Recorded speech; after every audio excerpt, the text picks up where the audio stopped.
So, welcome to our Harnessing AI course. I'm Peter Denning, the moderator. Our purpose in this course has been to explore the AI, what kinds of machines do we have, what kind of problems do we have, what kind of applications do we have, and what kind of effects does all of this have on DoD and the Navy. The topic we're going to talk about now is human-computer interactions, sometimes called human-machine teaming, the idea that we can get machines and computers to work together to produce more of an effect than either one could do by itself.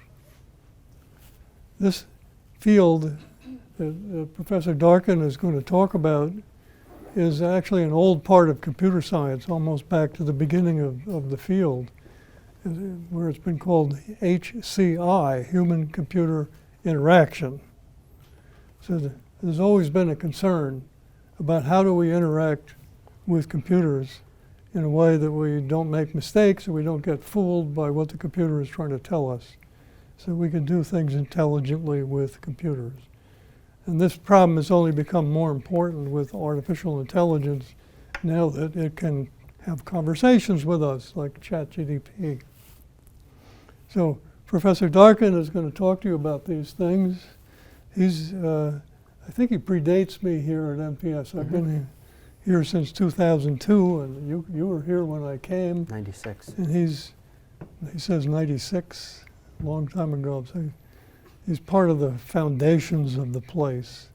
But he's always been interested in these ways of interacting with computers, with games, simulations, applications in all sorts of areas like the CHDS,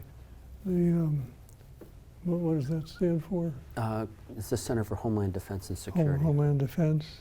So lots of applications of this stuff. I first came across some of this when I was working in NASA in the 1980s, when they were worried about displays in the cockpits not being misinterpreted by the pilots, especially if they got under duress in a critical situation. So the question is, how can we design the interface so that the brain would not misinterpret the interface when it was under pressure? So this type of problem has been around for a very long time and has only become more important in artificial intelligence today. So I'll hand it over to you. Okay. Have fun. All right, so I'm going to start by just a couple of examples of just to give us a little bit of context of the sorts of applications we're talking about where artificial intelligence exists, but there's some type of decision-making task that's what the system is all about. And I want you to be very careful with everything we're going to talk about today. When we talk about a system, we are never only talking about the system. We talk about the relationship between the system and its user. And what's more common today is that it's even broader than that. That there are multiple systems and multiple users, and you look at what that whole team of people and their computing systems are trying to accomplish. So let's look at a couple of examples here and see if we can't tease this out about what AI is actually doing and how it's assisting its human operators. Extreme wildfires have impacted millions of lives, causing billions of dollars in damage around the world. NVIDIA and Lockheed Martin are partnering to build an advanced AI and digital twin-enabled fire response system to improve fire prediction and suppression efforts. In Omniverse, Lockheed Fire science experts build a physically accurate digital twin of wildfire-prone geography. Then, test their AI model trained on real-world wildfire data. Omniverse's real-time physics technologies enables the experts to realistically simulate variables like wind, humidity, and terrain to optimize the model's accuracy, while the RTX acceleration allows them to interactively study fire behavior in real time. The new AI lab will become a center for real-time wildfire intelligence to support fire responders around the world. Okay, you see where the AI is there? And what the humans are doing, right? So they're using it.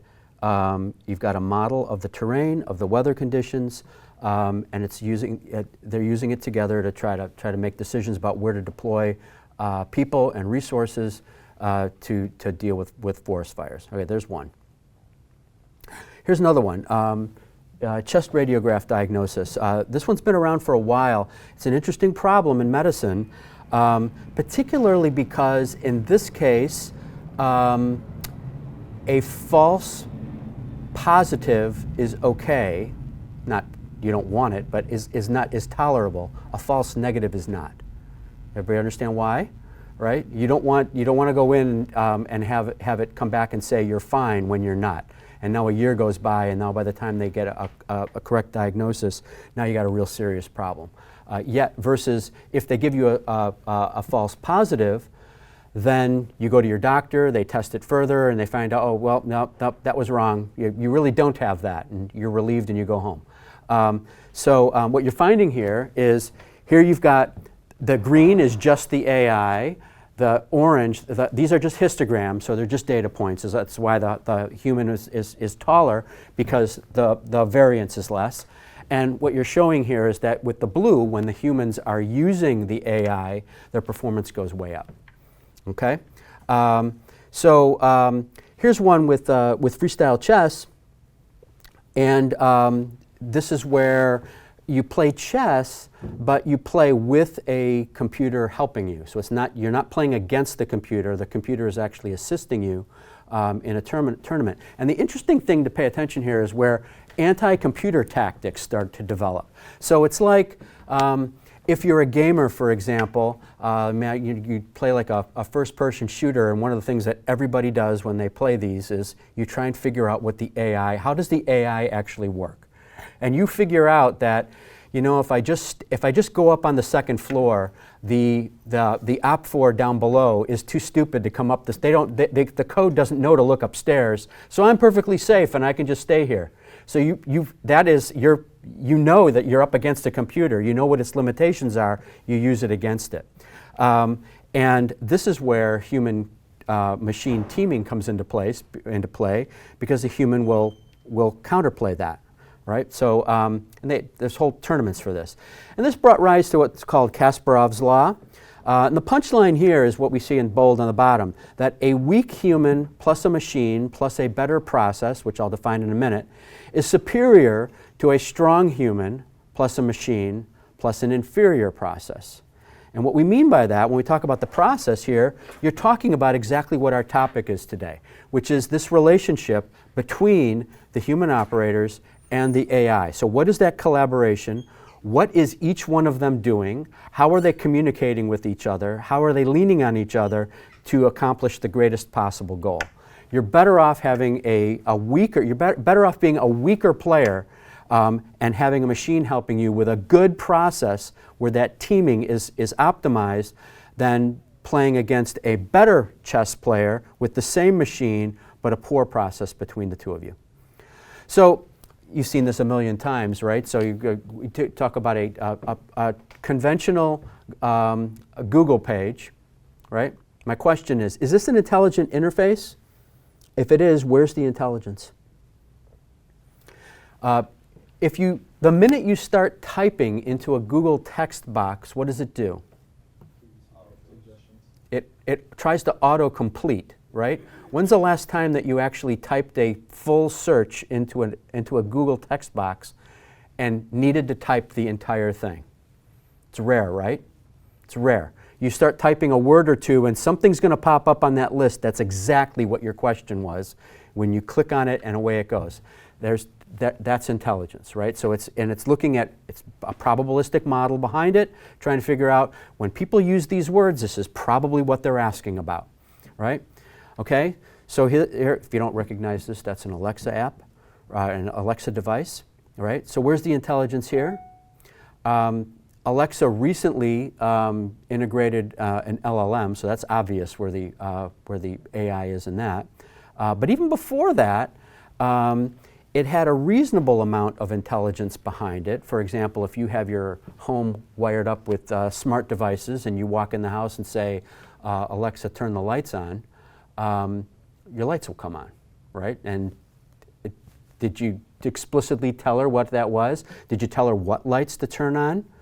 She knows the difference between a light and something else. She knows the difference and turns on the lights and everything else stays alone. So some intelligence there. Something maybe a little bit closer to home. Where's the intelligence here? Is there intelligence here? I would say, go ahead. The people? Yeah, well, the people for sure, right? But the system behind the systems, I would say until fairly recently, not a lot. But that's rapidly changing as far as what we can tell is under development today, where a lot of the AI-assisted types of systems are coming online inside of the Navy. Same thing here for aviation, right? So here what you're looking at is the ability for artificial intelligence to augment the human. One of the things that's going to come up a lot where AI can really help for a lot of, maybe a little bit more on this case than the aviation one. Watch standing tends to be, depending on how long the shift is, a vigilance task. People get tired, people get bored. Algorithms don't. That algorithm is going to perform just as well in the last hour of the shift as it was as it did in the first hour, which makes it superior to the human in that regard. But you still want the relationship between the human and the system working together. And one of the other interesting things that's going to come up here in a minute is that when you are designing these systems and you're figuring out what the hardware and software can do and what the human can do, and you create a boundary between the two, that boundary most often is very flexible. It moves back and forth. Right, so you think about a particular time, the sorts of things that we're envisioning seeing in our DoD systems here in the future. When everything's fine and you're in CIC, and you may be automating a lot of stuff, and the minute things heat up, right, that boundary's going to shift. That boundary's going to shift on what it is you're going to want the system to do versus what you're only going to trust yourself to do. So that boundary's going to move. Here's just ChatGPT, right? Pretty obvious where the intelligence is here. But here I asked it, I said, write me an argument for why interactive agent interfaces is good for business. And it wrote me a really good response. This will come up when we talk about trust. So imagine you got to write a report for your boss and you're feeling particularly lazy or under time pressure or whatever, and you just dump some requirement into ChatGPT. It produces a report for you, skim it over, looks good to me, send it to your boss. And let's say for the sake of argument that it was actually good.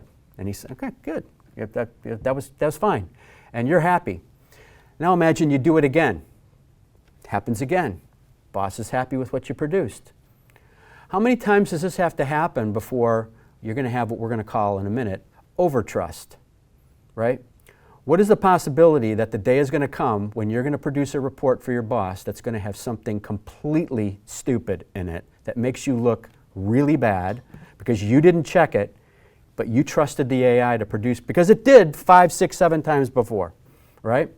This is an AI, this is a user interface issue, right? Because that has to be baked into the interface, right? How do I assure that my user actually knows what he's actually producing? So this is a quick snapshot of how we think about this. Although on this side, there is no AI. It's fully human. Humans doing all the work.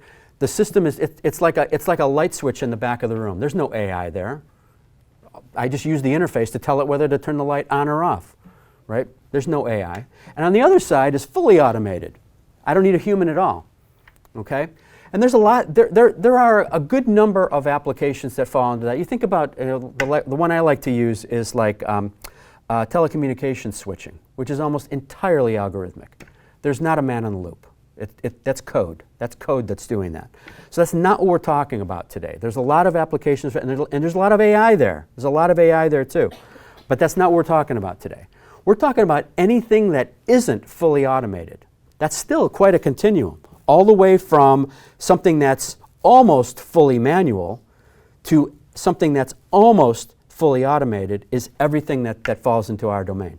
Right? So here, on the left side, the AI is just augmenting the human. Human's still doing the majority of the work. AI is just helping you out.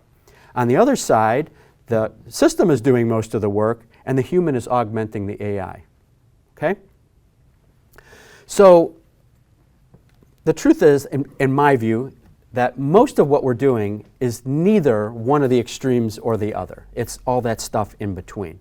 And so this topic today is all about of human-machine teaming is finding this balance between the human operator and what a human has to do, or what I do better than what a machine can do, as opposed to what the machine is actually doing and it can do better than me. So I want to maximize the efficiency and the capability of the overall system. Remember what I said earlier, the system in my view is always the humans or humans and the systems that we're using. We want to bring the level of performance of that whole thing up as high as we can. So our challenge is really finding the right balance of what the user should do. The user should do what a human has to do or is best doing, and what the computer should really be doing the rest. Okay, this one's okay if it doesn't have any sound here. Ah, it's working. So I'll just let this run while we talk about it. All right, so a Tesla in full automation mode. What did the user do? The user already did something. I got to tell you where I'm going. The system can't automate that. Now what's the user doing? Basically nothing, right? But why is he sitting there? Why isn't he sitting in the other seat? Yeah, he's got to be there. He's got to be there, right? Because even though this would be far to the right on our continuum, far to the right, system's almost in full automation mode, right? But at every step along the way, that human has override authority to anything that computer does. To anything that computer does. Now you can think about some of the other things just in the transportation sector. When you think about auto parking, auto braking, right, where the human is still doing the driving, but the AI now is augmenting you. You've got sensors, right, that are possibly better than you are, right? You have sensors on your car that can see things that you might not be able to see. So there's ways of really increasing the performance of the overall system. This is my human driving his car that you wouldn't have been able to do otherwise. Okay? All right. So the key here is we want to do we all want to do what we do best. So what do computers do best? They calculate, they compare, they're logical. They don't mind doing something a billion times in a row. They deal with very large data sets very well. But they require some certainty or determinism, at least until we have quantum computers. They don't work very well outside of context. They need to know the context of what they're operating in. And you of course have to ask yourself, if you're a computer scientist, is it even computable? Right? We learned about the theory of computability. On the human side, we're good at deciding things. We're good at making judgments. We're good at empathizing, feeling how somebody else might feel, looking at something from another point of view. We have preferences. We know about aesthetics, the ability to say, well, that's attractive versus that isn't. But we tire easily. We get bored. But we can function pretty well in ambiguous situations. So we are able to quickly use context to help us to get things done. Computers are not quite as good at that. So some key issues when we talk about human-machine teaming. Number one is who has control. Who has control? And you might think about that. Another word for control maybe is initiative. Who has the initiative in a particular application? So who's kind of driving? In the Tesla version example I just gave you, you see that it's more of the the machine itself really is taking the initiative in that case, and it's the human who will override. But in most of the other cases, in lots of the other cases, I shouldn't say most, the human has the initiative, and the AI is merely interjecting itself from time to time, giving you advice, giving suggestions, what have you. Another issue, big issue, in fact we're seeing this a lot in theses and dissertations here at NPS, are topics related to semi-autonomous or autonomous AI and the trust issues associated with that. And we talked about overtrust and undertrust, which I'll come back to in a minute. But then, of course, there's shared mental models. Does the system see things the way I see things?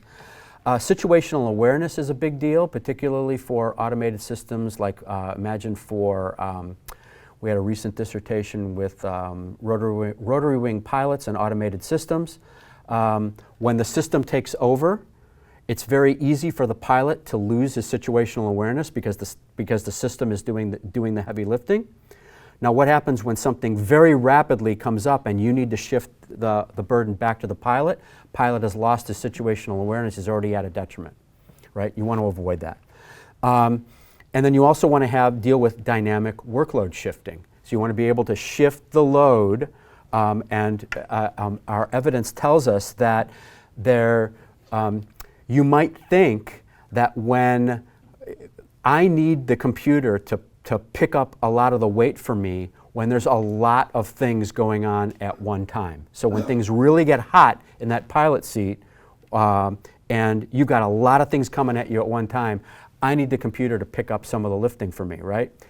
Yes and no, for some of the reasons we already mentioned, right? So you can actually have a detriment because of a loss of situational awareness and overall lower performance.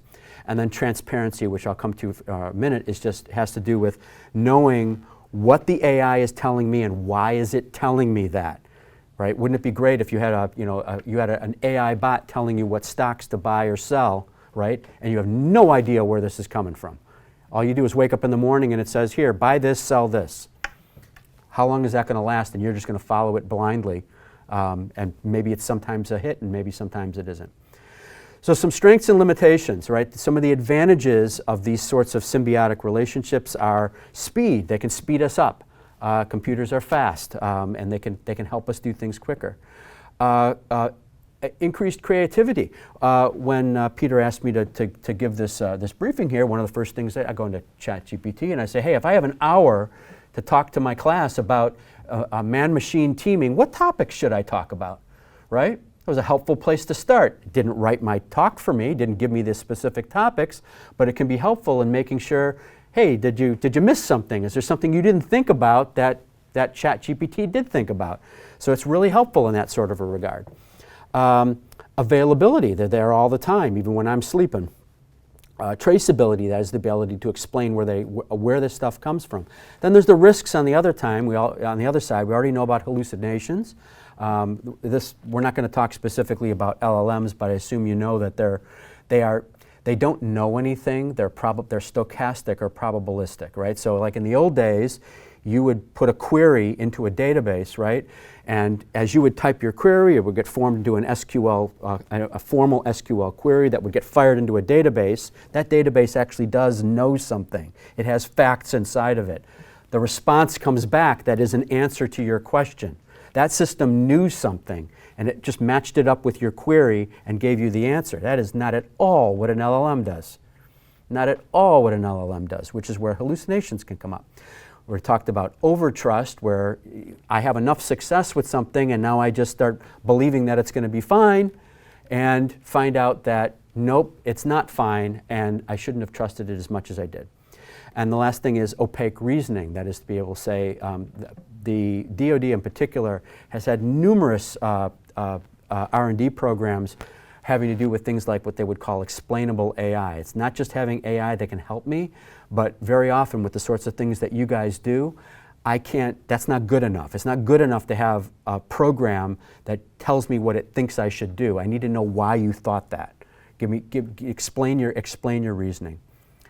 All right, so here is a process for how you might design intelligent UIs, and but be happy to know. It's not so unlike what we do for any type of a user interface, but I'll amplify the part that I think is a little different for an agent type of a UI. First of all, you're going to start with a needs analysis, right? So like, what is the problem that we're actually solving? How are we going to know if we solved it? What form does the solution actually have to take? That's what we actually ask when we do a needs analysis. Then we get into a task analysis. We decompose this big task into little pieces that we're doing, and we want to know how it is we go about doing them. In particular, I want to know what information has to be in whose hands when in order to optimize performance. That's really what I want to know.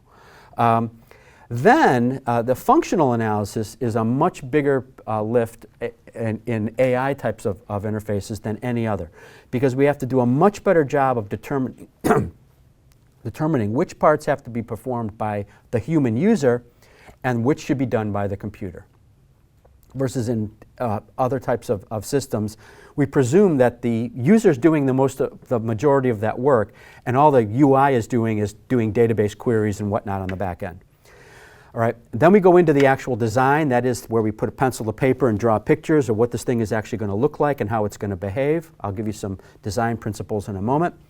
Then we prototype these things out, we mock them up, we actually do user testing, collect data, and then we repeat this, I say until it works, not really until it works, we actually repeat until what we call a diminishing return, until we're really it's not getting any better, right? So what this whole process is about is to start with your best guess on what you think the system ought to be and how it ought to behave, and then iterate very, very rapidly and just keep making it incrementally better with every trip through the loop until you get to the point where you're not improving anymore. So it's sort of like hill climbing in a way. Okay, so some simple design principles for a UI or UX, what we call user experience, and AI systems. So first is transparency in agent reasoning. It's very important that you show why the agent is making the recommendations or taking certain actions. You don't want to make that opaque. You want to let that reasoning be clear to you and what that actually is doing and why. You want a clear separation of agency. So you want to differentiate what the agent is proposing versus what the human decides versus what the human executes. Those are not the same thing. And be very clear about what, and remember that the lines between these are moving all the time, but be clear which of the buckets we're actually in all the time. You want to calibrate trust and control. So you want to support appropriate trust calibration. So you don't want to overtrust or undertrust. Undertrust is to disregard the fact that I've got this AI helping me. You're not letting it help you. You're just doing it all yourself. That's undertrust. Overtrust is you're letting it do too much, and you're not doing your job in oversight as you should. Then we talk about progressive disclosure of complexity. This is actually true in a lot of different types of application, but we want to layer information to match operators' cognitive load. You've all experienced information overload, where you just get too much stuff blasting you at one time. You want to layer this, and the AI can actually assist you in that as well. Shared mental models and predictability. One of the things I talk to UI students about all the time is that one of our biggest jobs in building a user interface is that users have to be able to make guesses about how to do things, and they need to be right. Their guesses need to be right. Think about how many times you no doubt have done it today. There's something that you've touched today that you haven't touched before. It's a website you've never been to before, or an app you've never used before, and you made guesses when you got there about how you were going to, how to do what was the purpose of you going there in the first place. And hopefully, it worked for you. Your guesses were good, and you got your job done, right? And if it didn't, you didn't stay there very long, right? You'd bail out very quickly because I'm not able to get anything done. Effective communication modalities. I would argue that we are still pretty awful in user interface about being multimodal. People are inherently multimodal. Now, while it is true that we take the majority of our information in through our eyes, the degree to which we use our ears and touch and other senses to reinforce or even to offload off of our vision is much greater than you might think. And our user interfaces have not kept pace. That's a great opportunity to shift workload among the different senses. Then there's situational awareness support. So we want to be able to help operators to maintain awareness of their environment. Remember, in certain scenarios, I'm going to have a user who is going to be offloading onto the AI and then onloading back on the other side. You need to be able to do that without a detriment, right? That's a tall order. That's a very hard problem to solve. I don't want to make that sound like it's too trivial. But recognizing that that's a challenge, you think about it in a larger sense when you go to your next duty station, in cases where you've gotten a reasonable turnover and where you haven't, right? When you haven't, you're like lost. You spend weeks wandering around trying to figure out what I'm supposed to be doing, versus you get a really good turnover, you hit the ground running, you're functional right away, right? So in a micro sense, that's exactly what's happening with our users in AI. We're turning over to the AI and it's turning it over back to us. That's certain tasks. It's shifting back and forth. We have to be able to do that without a loss. Responsibility, attribution, and logging is important. Often it's important for legal reasons, but it also can be important just for the benefit of the overall system, that you're tracking what's actually happening and towards being able to improve it in the future. You want low friction interaction and control transfer. So we just talked about this shifting back and forth between what the user is doing and what the system is doing. That shift needs to be very seamless and fluid. You have to take into consideration that this whole thing has to be resilient under stress and error. A lot of the situations that you guys find yourselves in military context are very high stress, very low tolerance for error. That has to be taken into consideration in the UI as well. Of course, you want user-centric customization. I want my user to be able to make some judgments about what they like and what they don't like. Within reason, I always tell my students, go into like Microsoft Word. Do you think that I could go into Microsoft Word and merely through its preferences make it such an awful application you wouldn't want to touch it? Of course you can. And the question is, Microsoft, why did you let me do that? You put it in there so that I could do it. You just gave me plenty of rope to hang myself with. So you need to be smart about how you do it so that while you do allow your user to set preferences, you always make sure that they're not unwittingly hurting themselves, which is easy to do. And then lastly, ethical and responsible AI disclosure. So you want to communicate what the agent's capabilities actually are, what their limitations are, also their potential biases. Agents don't come with biases. Those biases are coded into them, either through the code or possibly through the data that they consume in order to present you with something. So anybody who doesn't think that ChatGPT is biased, ChatGPT is completely living on what it feeds off of on the open internet. That's what it lives off of. And if you don't think that that's biased, you're kidding yourself. Of course it's biased in lots of different directions. So ChatGPT is too. How could it not be? You need to recognize that. Okay, so now what I want to give you, I'm going to show you a real quick little, this is sort of a promotional video, but I want to take a look at what is being said about agentic AI, so to speak. This one's for healthcare, but just listen to what he says. He's just going to do this for a minute, and listen to what he says and see what you make of it. I know that you are very busy, so let's see what the big recent trend, agentic AI in healthcare, is all about in less than 1 minute. Time on. AI is getting an upgrade, and it's called agentic AI. But what does that mean for healthcare? Traditional AI systems, especially generative AI, respond to prompts. They wait for instructions, while agentic AI takes initiative, it sets goals, makes plans, and acts on its own. Imagine an AI that doesn't just monitor a patient's vitals, but flags anomalies, books follow-up appointments, and even suggests changes in treatment, all without being asked. This could transform hospital workflows, reduce clinician burnout, and even help us, in general, personalize care at scale. But it also raises big questions. How do we trust an autonomous AI? Who is accountable if it makes a mistake? Agentic AI is powerful, but power needs oversight. In healthcare, lives are at stake. So we must design these systems with transparency, safety, and proper ethics from day one. The future of medicine won't just be smart, it will be proactive. An agentic AI might be its brain.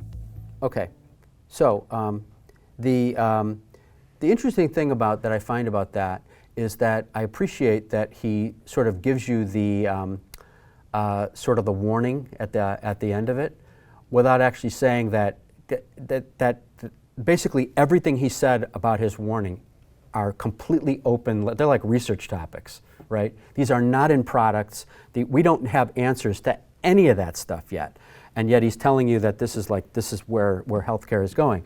And he's right. I mean, in healthcare in particular, because lives are at stake, they're going to be particularly judicious in how they deploy agent types of interfaces in the future.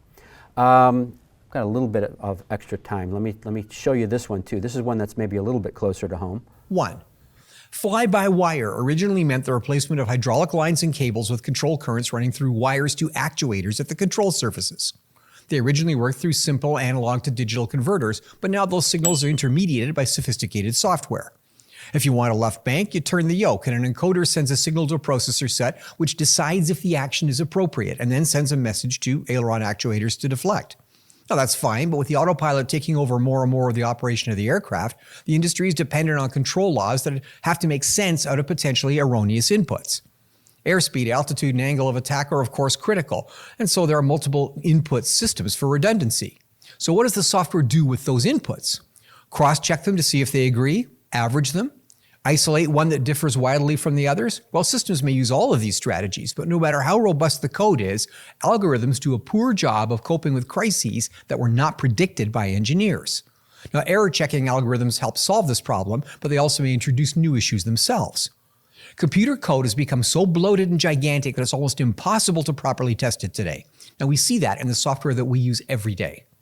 If ever there was a beneficial use case going forward for artificial intelligence, it's as a quality control system to improve software for critical applications like aviation. Okay, so let me stop there. If you couldn't tell, he's talking about the Boeing problem, right?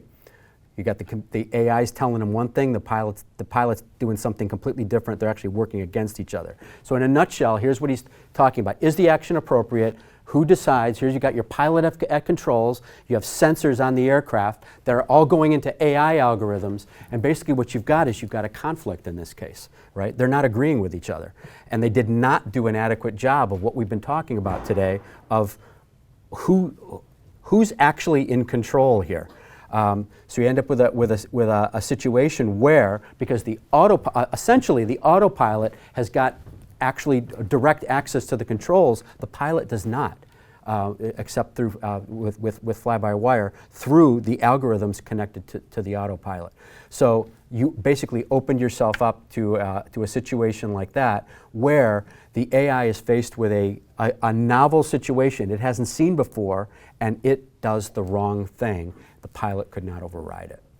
Okay, so I like to say this all the time, that if AI is going to step in and help me, and it's going to try and guess what I need, you damn well better be right.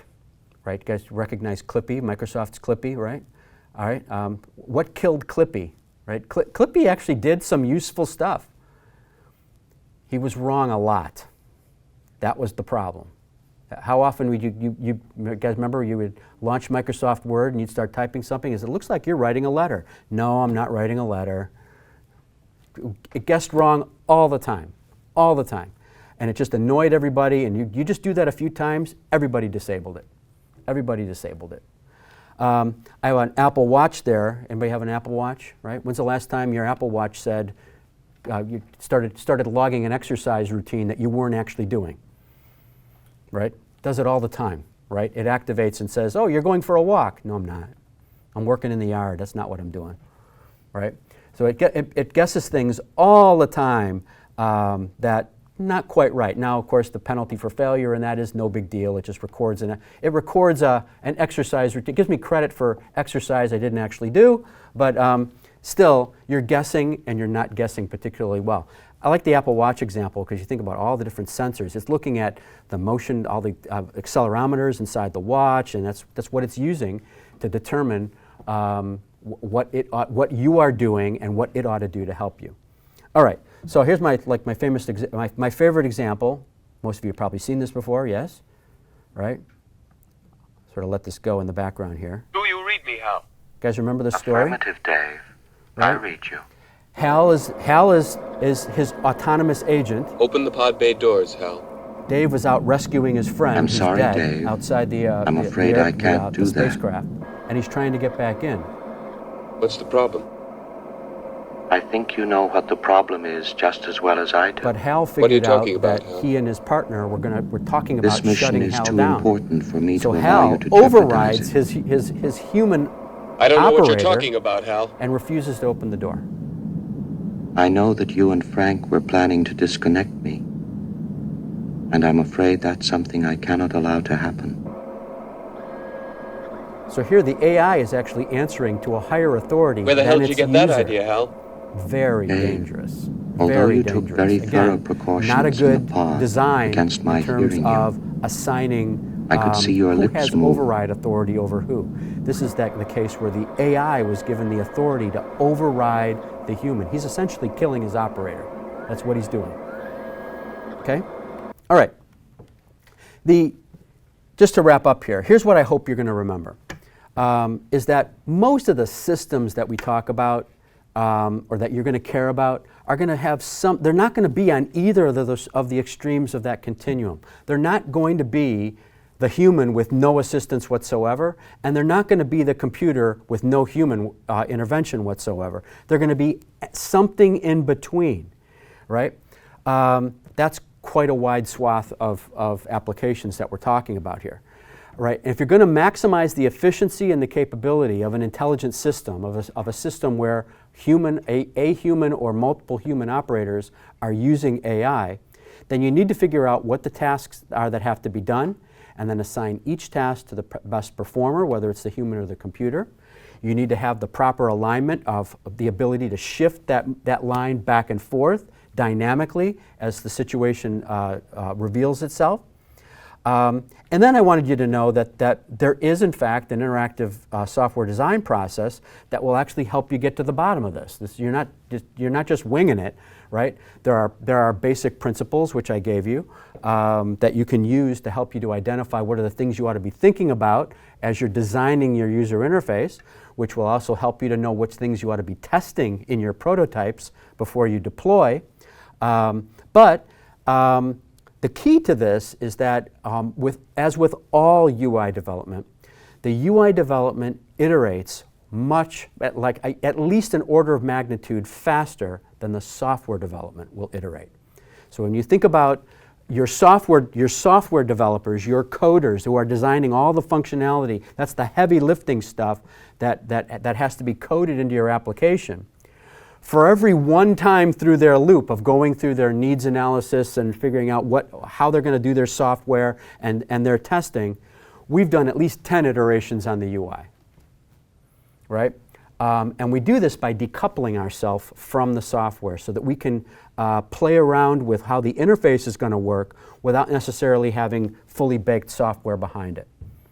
And there's lots of different techniques for doing that, and using different design tools that are built to help us to mock up interfaces very quickly, to run users through them, collect data, and iterate and make them better.